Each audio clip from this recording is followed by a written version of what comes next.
Fee reimbursement బకాయిలు దాదాపు 10,000 కోట్లు పేరుకుపోవడాన్ని ఎలా చూడాలి అసలు?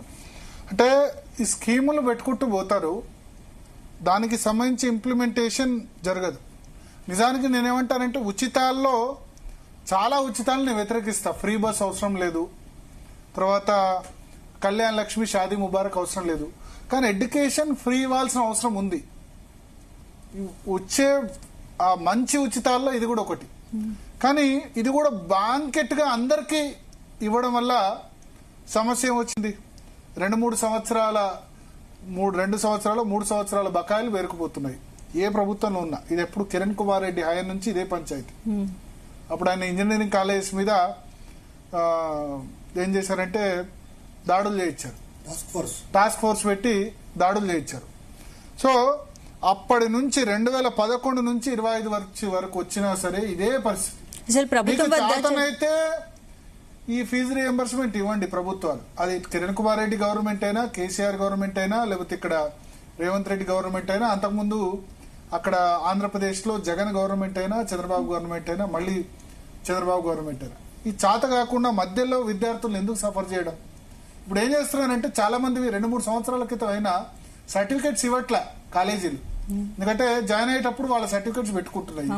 వాళ్ళు ఫర్దర్ బీటెక్ చదివిన వాళ్ళు ఎంటెక్ వెళ్ళాలంటే ఆ కాలేజీ వాడు ఆ సర్టిఫికెట్, ఒరిజినల్ సర్టిఫికెట్స్ ఇవ్వడు.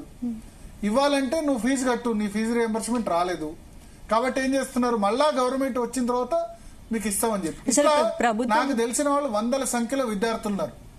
ఈ ప్రభుత్వానికి చేత కాకపోతే బంద్ చేయాలి స్కీమ్. ప్రభుత్వం వద్ద నిధులు చెల్లించడానికి అసలు ఉన్నాయా? నిధులు ఉంటే ఇంతకాలం జాప్యం ఎందుకు చేస్తున్నారు? నిధులు లేకనే కదా సమస్య, నిధులు లేకనే కదా. ఇప్పుడు రైతు బంధు 9 రోజుల్లో ఇచ్చారు, అప్పుడు ఏం చేయాలి? ఏదో ఒక స్కీమ్ ఆపాలి. ఈ ఉద్యోగులకు జీతాలు ఇచ్చేందుకే డబ్బులు లేవు తెలంగాణ, ఆంధ్రప్రదేశ్ 2 రాష్ట్రాల్లో. 1వ తారీఖు జీతం ఇస్తే మేము గొప్ప అని చెప్పుకుంటున్నారు. అటువంటి సిచ్యువేషన్ ఉంది.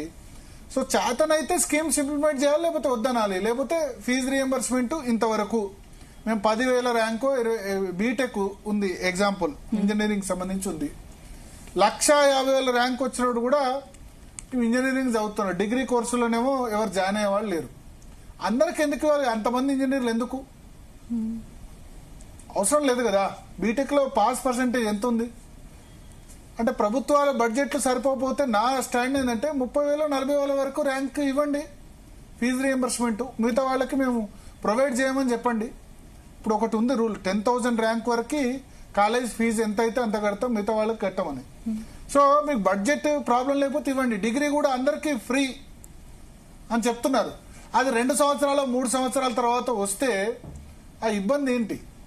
ప్రభుత్వాలు ఫీజు రియంబర్స్మెంట్ ఇచ్చాయని చెప్పుకుంటూ విద్యార్థులను ఇబ్బంది పెడుతున్నారు, కాలేజీని ఇబ్బంది పెడుతున్నారు. దీనివల్ల నాట్ ఓన్లీ స్టూడెంట్స్, కాలేజీల్లో చెప్పుకునే లెక్చరర్లకు వాళ్ళకు జీతాలు లేవు. వాళ్ళకు ఈ సంవత్సరం 2 సంవత్సరాలు పనిచేసిన, ఎందుకంటే చిన్న కాలేజ్, డిగ్రీ కాలేజ్ చిన్నవి ఉంటాయి. నారాయణ, శ్రీ చైతన్య అంటే ఇబ్బంది లేదు, కానీ చిన్న కాలేజీల వాళ్ళు గవర్నమెంట్ నుంచి ఫీజు రియంబర్స్మెంట్ వస్తేనే వాళ్ళు జీతాలు ఇవ్వగలరు. వాళ్ళ పరిస్థితి ఏంది? సో అసలు ఈ ఫీజు రియంబర్స్మెంట్ ను పూర్తిగా మాడిఫై చేయాల్సిన అవసరం ఉంది. మీకు అందరికీ ఇవ్వడం, మీకు బడ్జెట్ ఉంటే ఇవ్వండి, అందరికి ఇవ్వడం చేత కాకపోతే లిమిట్ పెట్టండి. డిగ్రీలో కూడా మేము ఇంతవరకు ఇస్తాం, లేకపోతే ఇంజనీరింగ్ 50,000 ర్యాంకు లోపు ఇస్తాం. చివరి ర్యాంక్ వచ్చిన కూడా అందరికీ ఇవ్వాలనుకుంటే ఇది సమస్య వస్తుంది. ఇవ్వడం పాసిబుల్ కాకపోతే ఇవ్వడం కాదని చెప్పండి. ఓటు బ్యాంక్ కోసం ఇప్పుడు కాలేజీలు బంద్ అంటున్నారు, 10 లక్షల మంది విద్యార్థులు నష్టపోయే అవకాశం ఉంది. ఇప్పుడు కాలేజీ బంద్ అని 15వ తేదీ నుంచి బంద్ అంటారు. ప్రభుత్వం చర్చలకు పిలుస్తుంది, పిలిచి వాళ్ళని ఎంతో కొంత 1000 కోట్లు ఎంతో ఇప్పుడు రిలీజ్ చేస్తాం, 500 కోట్లు 10,000 కోట్లు అని చెప్తారు. వాళ్ళు బంద్ క్యాన్సిల్ చేస్తారు. చేసిన తర్వాత మళ్ళీ ఇదే కథ. ఇది 2011 నుంచి జరుగుతున్న కథ, 14 సంవత్సరాలుగా ఇదే కథ. సఫర్ అవుతుంది స్టూడెంట్స్, ఆ కాలేజీ మేనేజ్మెంట్స్. చిన్న కాలేజీని కాపాడుకోవాల్సిన బాధ్యత లేదా? ఇక కాలేజీ పెడితే నారాయణ, శ్రీ చైతన్య, లేకపోతే ఇక పెద్ద సంస్థలు, ఇంకా మిగతా వాడు చిన్న జూనియర్ కాలేజ్ అన్నవాడు ఉండకూడదు. తెలంగాణ వస్తే కార్పొరేట్ కాలేజీలు పోతాయి అనుకుంటే మొత్తం కార్పొరేట్ కాలేజీలకు దాసం అయిపోయింది. చిన్న కాలేజ్ అన్నవాడు బతకలేదు. ఏ ప్రభుత్వం వచ్చినా కుమ్మక్కు వాళ్ళతోటి, ఏ ప్రభుత్వం వచ్చినా కుమ్మక్కే. బీఆర్ఎస్ ప్రభుత్వం ఏదో బొడి చేస్తుంది అనుకుంటే వాళ్ళు కుమ్మక్కయ్యారు. కార్పొరేట్ కాలేజీలకు వ్యతిరేకంగా తెలంగాణ ఉద్యమాన్ని ఇంకా కార్పొరేట్లను పెంచారు. ఈ ప్రభుత్వం వచ్చినా అంతే. పాపం నష్టపోతుంది. ఇప్పుడు వీళ్ళంతా సమ్మెకు దిగుతుంది, వీళ్ళు చేస్తుందన్నా కూడా చిన్న కాలేజ్ వాళ్ళు, దానిలో పనిచేస్తున్న స్టాఫ్ కి జీతాలు లేవు. ఇప్పటి వరకు ఒక 6 months నుంచి పెండింగ్ లో ఉన్నాయి ప్రైవేట్ కాలేజ్. ఇంకోటి, ప్రతి సంవత్సరం ఈ 1,20,000 మంది ఇంజనీర్లు చదవడం ఇది మంచి పద్ధతి కాదు. ప్రతి ఒక్కళ్ళు కూడా ఇంజనీరింగ్, ఇంకా మామూలు డిగ్రీలు ఉన్నాయి, మనందరం మామూలు డిగ్రీలు చదువుకున్నాం కదా, మంచి ఉద్యోగాలు లేవా? తెలంగాణ ఆంధ్రప్రదేశ్ లో ఇక చేస్తే ఇంజనీరింగ్, ఇక డిగ్రీ చదివినాడు వాడు వేస్ట్. తల్లిదండ్రుల ఆలోచనలో కూడా మైండ్ సెట్ మారాలి. డిగ్రీ చదివితే దండగా, అందరు డిగ్రీలు చదివే కదా, మీరు నేను అందరూ మధుసూదన్ రెడ్డి గారు అందరు డిగ్రీ చదివే వచ్చారు కదా, ప్రతి ఒక్కడే ఇంజనీరే. బీటెక్ చేస్తేనే మంచి, లేకపోతే అబ్బా బీటెక్ చేయకుండా డిగ్రీ చదువుతున్నానంటే, మన ఫంక్షన్ లో దానిలో నీ కొడుకు ఏం చేస్తున్నానంటే డిగ్రీ చదువుతున్నానంటే నామోషి, ఆ విధంగా తయారైంది. పోనీ దానిలో పాస్ పర్సంటేజ్ ఎంత ఉంది బీటెక్ లో?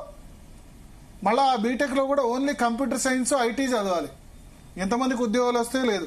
సో మొత్తం సిస్టమ్ మారాలి. మాట్లాడదాం. మనతో పాటు